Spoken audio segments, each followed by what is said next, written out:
আরেক অন্ধ ব্যক্তিকে বলা হয়েছে হাতি কিসের মতো বলতো? সেই ব্যক্তি লেজটা নাড়াচাড়া করে দেখছে যে হাতিটা মনে হয় একটা বড় দড়ির মতো বা রশির মতো। আরেকজন ব্যক্তিকে বলা হলো হাতিটা কিসের মতো দেখো তো? বলছে যে হাতিটা একটা মস্ত বড় দেয়ালের মতো। দেয়ালের মতো দেখছে, দেয়ালের মতো।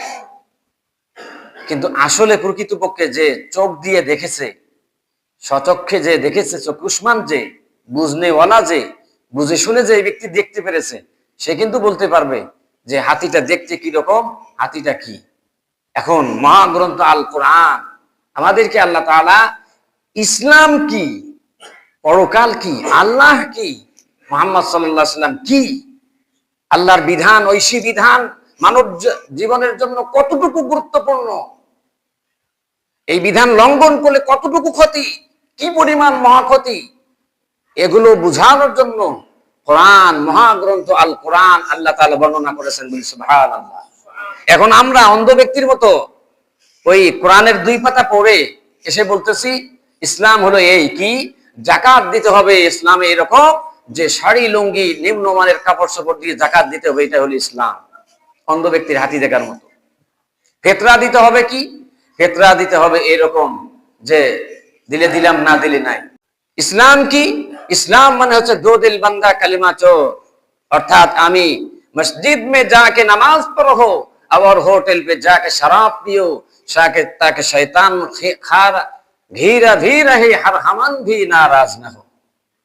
আমি ইসলাম হলো এই যে এই দুনিয়ায় আমি পাপ কাজও করে যাব, আবার নেকের কাজও করে যাব, আর আল্লাহর কাছে মাপ চাবো। এত সোজা মনে করতেছি, কিন্তু না।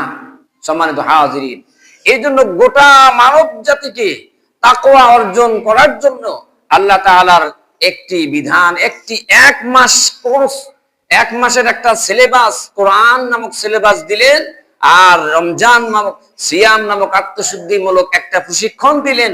এই প্রশিক্ষণ 1 মাস প্রশিক্ষণ কাজে লাগিয়ে যেন বান্দা তার জীবনের পুরা তাকওয়া অর্জন করতে পারে, এই জন্য মাহে রমজান 1 মাস ব্যাপী রোজা ফরজ করে দিলেন। বলি সুবহানাল্লাহ।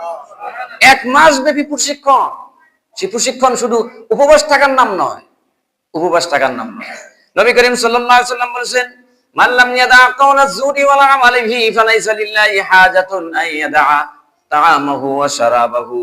ওই ব্যক্তির রোজার কোনো প্রয়োজন নাই, ওই ব্যক্তির রোজার উপবাস থাকার কোনো প্রয়োজন নাই যে ব্যক্তি অন্যায় গর্হিত কাজ থেকে নিজেকে বিরত রাখতে পারলো না, নিজেকে বিরত রাখতে পারতেছে না, রোজা থাকতেছে, সব ঠিক আছে, দান করে, রোজা রাখে, নফল নামাজ পড়ে, ফরজ পড়ে, সব ঠিক আছে, কিন্তু পাপ কাজ থেকে বিরত থাকতে পারে নাই, সেই ব্যক্তির উপবাস থাকার কোনো প্রয়োজন নাই, আল্লাহর কাছে মূল্য হবে না। নবীজি সাল্লাল্লাহু আলাইহি ওয়াসাল্লাম বলেছেন। এজন্য কি করতে হবে? মাহে রমজান মাস তাকওয়া যেমন অর্জন করব, খোদাভীতি যেমন অর্জন করব, খোদাভীতি কোন কোন সেক্টর অর্জন করতে হবে তাও ইসলাম সুন্দরভাবে বলে দিয়েছে। ইসলাম বলেছে তুমি তোমার, নবী করিম সাল্লাল্লাহু আলাইহি সাল্লাম বলেছেন, নবী করিম সাল্লাল্লাহু আলাইহি সাল্লাম বলেছেন, মানিশতারা সাওবান বিআশাতি দাহিমিন ফিহি দিরহামান হারামুন লাম ইয়াকবালিল্লাহু লাহু সালাতাল্লাহুমা মা দামা আলাই। নবী করিম সাল্লাল্লাহু আলাইহি সাল্লাম বলেছেন, তুমি সম্পদ অর্জনের ক্ষেত্রে 10 দিরহাম দিয়ে কোন সম্পদ, কোন কাপড় ক্রয় করলা, 10 দিরহাম, মানিশতারা সাওবান বিআশারাতি দারাহিমিন, 10 দিরহাম দিয়ে কোন কাপড় ক্রয় করার পরে ফিহি দিরহামুন হারামুন, সেখানে যদি 1 দিরহাম হারাম থাকে, তাহলে ওই 10 দিরহাম সম্পদ হালাল হওয়া পরেও 1 দিরহাম হারাম হওয়ার কারণে পুরা কাপড়টা ক্রয় করাটা, ওই কাপড় ক্রয় করা জামা নিয়ে নামাজ পড়লেও নামাজ কবুল হবে না। লাম ইয়াকবালিল্লাহু লাহু সালাতান, সেই ব্যক্তির নামাজ কবুল হবে না। মাদাম আলাই, যতদিন নামাজ আদায় করবে নামাজ কবুল হবে না। তাহলে কি আয়ের ক্ষেত্রে, সম্পদ উপার্জনের ক্ষেত্রে হালাল আছে কি না খেয়াল রাখতে হবে। যদি হারাম থাকে আর ইবাদত চালিয়ে যায় হবে না। এমনকি মুলতাজাম, কাবা শরীফের পাশে মুলতাজাম আছে, মাকাম ইব্রাহিম আছে, এমনকি কিছু দোয়া কবুলের স্পেশাল জায়গা আছে, সেখানে কেউ যদি হাজী সাহেবগণ যদি সেখানে গিয়ে মনে করে তো এটা তো দোয়া কবুলের জায়গা, মুলতাজাম আছে, মাকাম ইব্রাহিম আছে, আরো কিছু জায়গা আছে, স্পেশাল জায়গা আছে, সেখানে গিয়েও যদি ওই ব্যক্তি হারাম উপার্জন করে, সম্পদ নিয়ে হারাম উপার্জন পরা কাপড় নিয়ে, হারাম উপার্জন করা খাবার নিয়ে যদি সেখানে গিয়ে আল্লাহর কাছে ফরিয়াদ করে, আল্লাহ তাআলা কবুল করবেন না। কারণ নবী করিম সাল্লাল্লাহু আলাইহি সাল্লাম বলেছেন, ইন্নাল্লাহা তাইয়্যিবুন লা ইয়াকবালুল্লাহু ইল্লা তাইয়্যিবান। কারণ আল্লাহ হচ্ছেন পূত পবিত্র, তিনি পূত পবিত্র।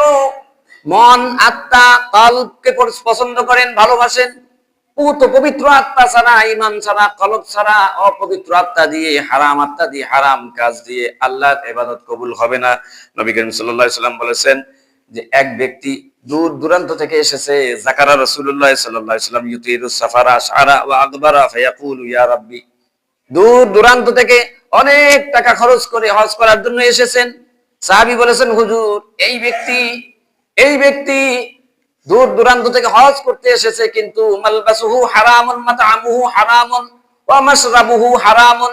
তার লিবাস হারাম, যা খায় তা হারাম, এমনকি যা পড়েছে তাও হারাম, এবং উপার্জন করে যা এসেছে তার পুরা হারাম পথে উপার্জন করা।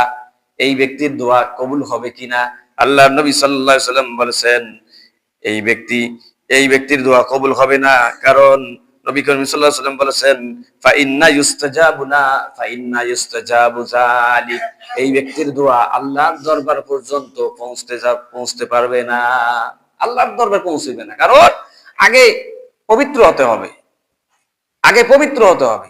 এখন আমরা যেটা লুকোচুরি করি, আমরা যেটা গোপনীয়তা রক্ষা করে চলি, মনে করি যে অমুক তো দেখে নাই, রাষ্ট্রীয় সম্পদটা আমি মেরে দিলাম, অমুক তো দেখে নাই, সমাজের অন্যায় অসহায় ব্যক্তিদের আমি সম্পদটা মেরে দিলাম, গরিব মিসকিন অসহায় ব্যক্তির সম্পদটা মেরে দিলাম, জাকাতের অংশটা আমি খেয়ে ফেললাম, এরকম করতেছি। কিন্তু এই ব্যক্তি উচিত হবে যে তাকওয়া অর্জনের মাস আমাকে কমপক্ষে একটা জিনিস, তাকওয়া আমাকে কমপক্ষে এটা শিক্ষা দিবে যে আল্লাহ তাআলা বলেছেন, ইন্নাল্লাহা লা ইয়াখফা আলাইহি শাইউন ফিল আরদি ওয়ালা ফিস সামা। আসমান আর জমিনের মধ্যে এমন কোন গোপন বিষয় নাই যে বিষয়টা আল্লাহ তাআলার জ্ঞাত নয়, আল্লাহ তাআলা জানেন না। আল্লাহ তাআলা গোপন প্রকাশ্য সব বিষয় যেহেতু জানেন, সুতরাং কাকে লুকোচুরি করে, কার অন্তরালে, কাকে ফাঁকি দিয়ে আমি অন্যায় কাজ চালিয়ে যাই। এরপরে আল্লাহ তাআলা বলেন, আমাদের মনে অন্তরে আসমান জমিনের সব তো আল্লাহ জানেন। শুধু তাই নয়, আসমান জমিনের কথা বললেন, এরপরে আল্লাহ তাআলা বলেন মানুষের মনের মধ্যে যে কল্পনা করে, যা মুখ দিয়ে উচ্চারণ করে নাই, বলে নাই, কেউ জানে না, শুনে নাই, এই কথাও আল্লাহ জানেন। ওয়াইন তুবদু মা ফি আনফুসিকুম আও তুখফুহু ইউহাসিবুকুম বিহিল্লাহ। ওয়াইন তুবদু মা ফি আনফুসিকুম, তোমার অন্তরের মধ্যে যেটা, কল্পনার মধ্যে তুমি অন্তত রাখছো, যেটা কল্পনার মধ্যেই সীমাবদ্ধ আছে, যেটা আল্লাহ বলেন তাও আমি আল্লাহ জানি। সুবহানাল্লাহ, তাও জানেন। আল্লাহ যদি সব জানেন তাহলে ফাঁকি দিতেছি কাকে? সম্মানিত হাজিরিন, এজন্য এই পুরা মাসটি হচ্ছে তাকওয়া অর্জনের মাস, ভয় ভীতি অর্জন করার মাস।